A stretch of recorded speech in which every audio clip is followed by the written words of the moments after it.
Selamat siang teman-teman dan Pak Yoga. Hari ini tim kami akan melakukan sesi debat mengenai pengaruh manajemen lingkungan PT Barito terhadap audit lingkungan. Ketika perusahaan beroperasi, maka proses bisnis yang dilakukan oleh perusahaan tersebut berpotensi untuk menimbulkan dampak terhadap lingkungan, baik dampak positif maupun dampak negatif. Ketika perusahaan berupaya untuk menerapkan sistem manajemen lingkungan, maka perusahaan tersebut memiliki komitmen untuk memperbaiki secara terus-menerus kinerja lingkungannya.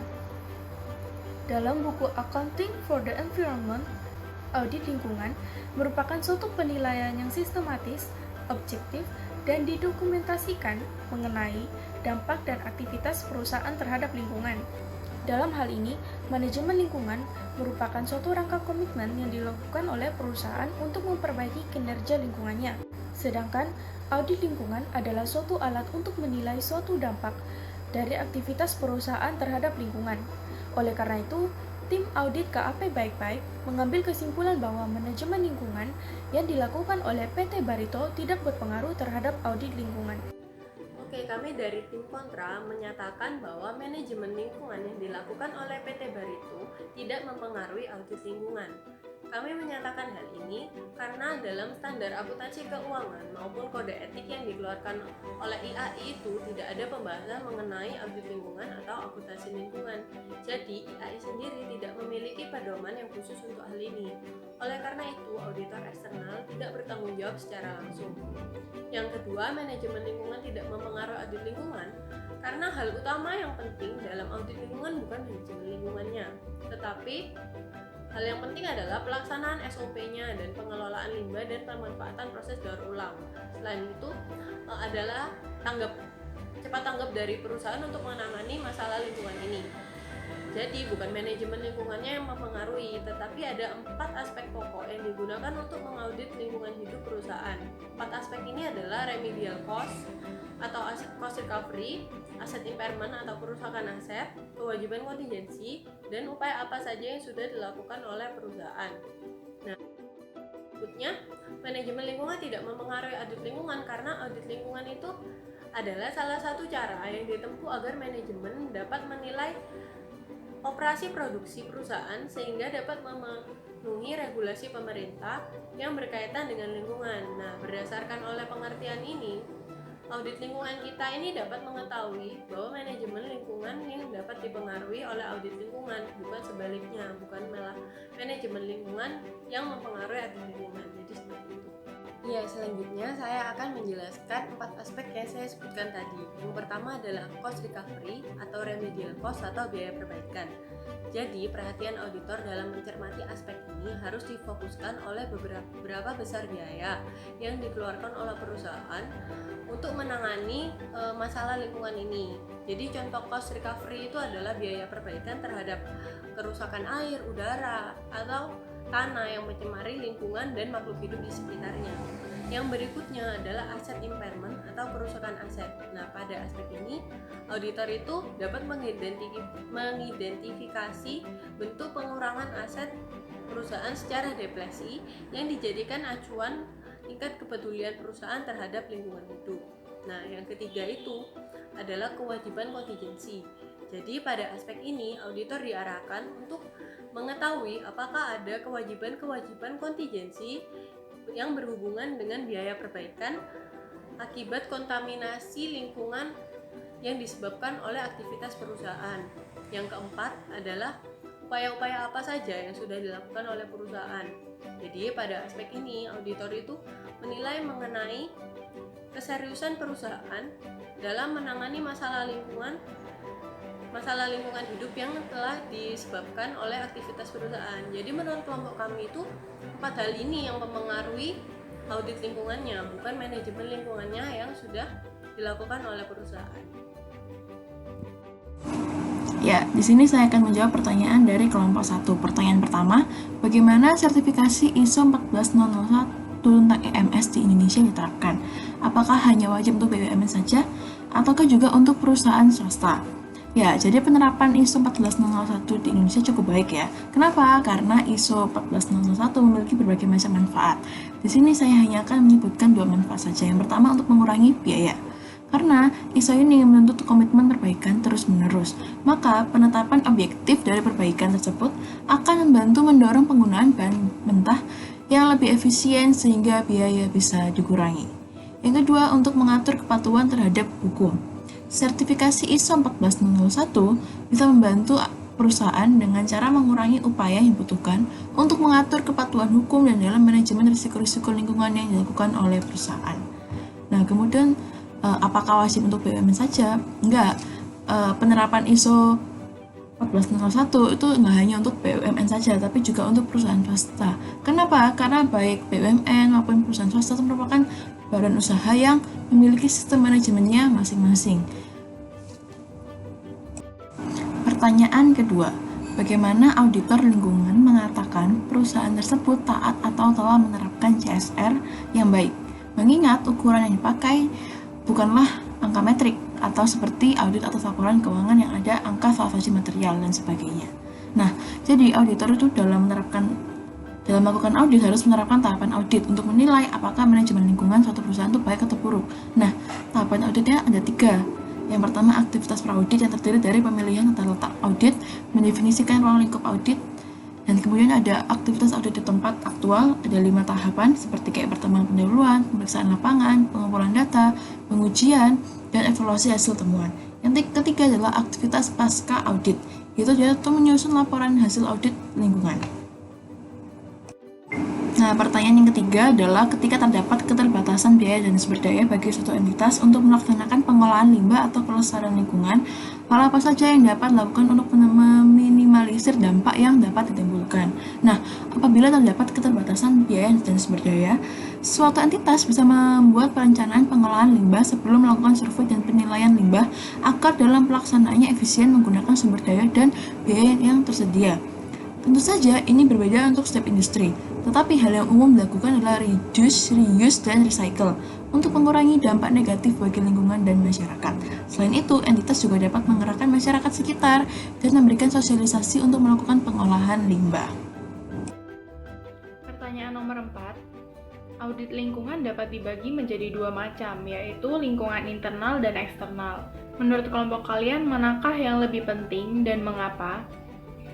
Audit lingkungan internal itu kan bermanfaat untuk memberikan informasi kepada manajemen mengenai apakah operasi perusahaan itu sudah mematuhi peraturan, apakah suatu kontrak pembuangan limbah telah dilakukan secara kompeten, serta apakah keputusan manajemen lingkungan dibuat atas dasar fakta yang ada. Nah, sedangkan audit lingkungan eksternal itu memberikan jaminan kepada pihak-pihak luar seperti kreditur, investor, atau pemakai laporan eksternal atas usaha atau kegiatan yang telah dilakukan perusahaan.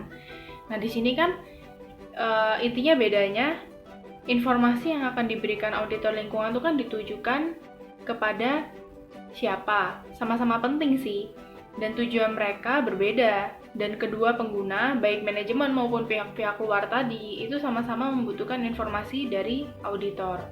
Nomor 5. Adakah pengaruh dalam opini yang dibuat auditor jika dalam masa audit ditemukan bahwa perusahaan ternyata memproduksi banyak limbah yang merugikan masyarakat?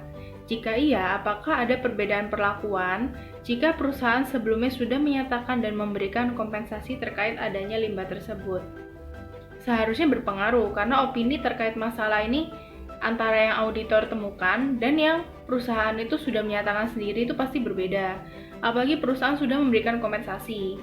Anggapannya masalah ini sudah diselesaikan oleh perusahaan. Jadi auditor hanya butuh mencantumkan ini di notes pada laporan hasil auditnya.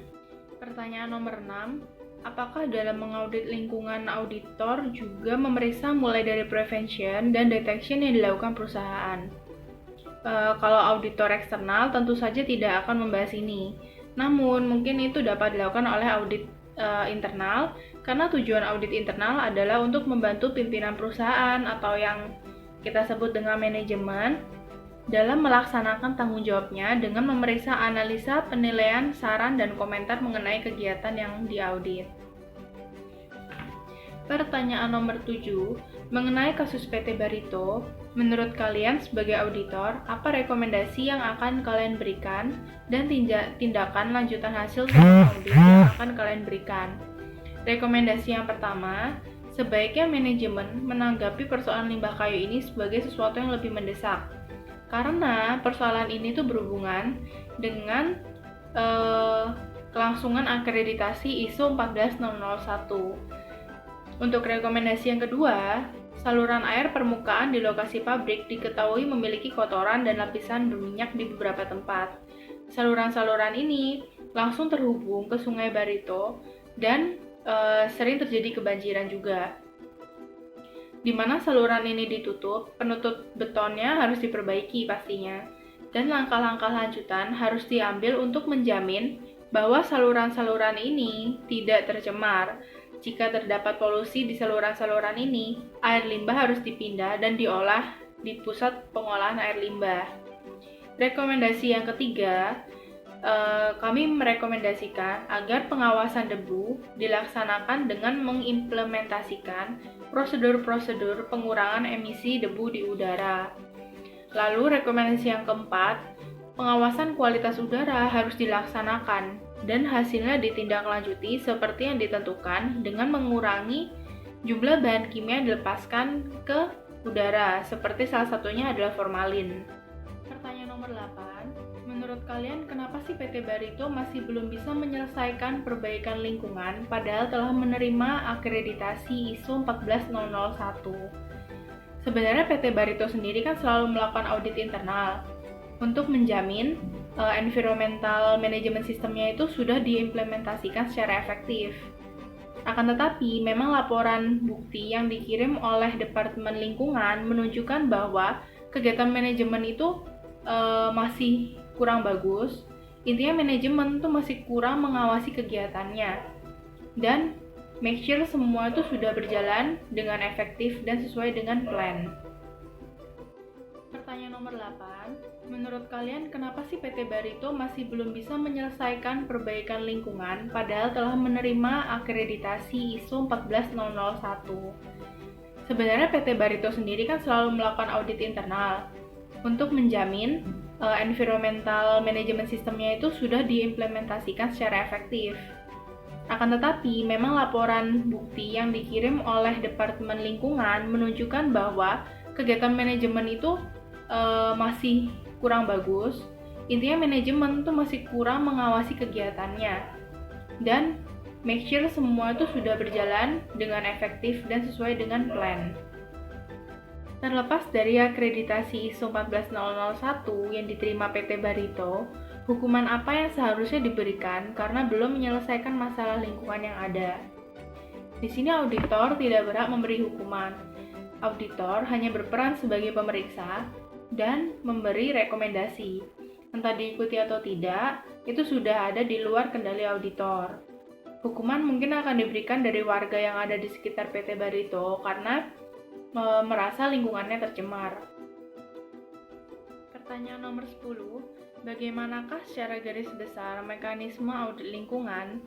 Terdapat 3 tahap dalam pelaksanaan audit lingkungan, yaitu aktivitas pra-audit, aktivitas audit di tempat aktual, dan pasca audit. Pertanyaan nomor 11. Bagaimanakah seharusnya manajemen lingkungan yang baik dan PT Barito melanggar apa saja?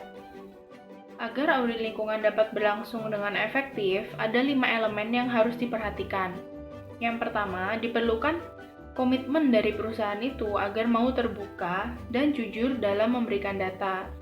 Yang kedua, adanya auditor yang mandiri dan tidak mempunyai kepentingan apapun akan fasilitas yang sedang diaudit. Selanjutnya, verifikasi prosedur dan pengukuran kinerja merupakan 2 hal berikutnya dari elemen audit lingkungan. Hal ini penting dilakukan agar ada kepastian bahwa informasi yang didapat benar-benar akurat. Terakhir, harus ada mekanisme tindak lanjut dari rekomendasi yang didapat selama audit lingkungan. Jika tidak, maka usaha audit lingkungan yang telah dilakukan tidak akan ada hasilnya. Terima kasih atas perhatiannya juga kesehatan ya teman-teman. Bye.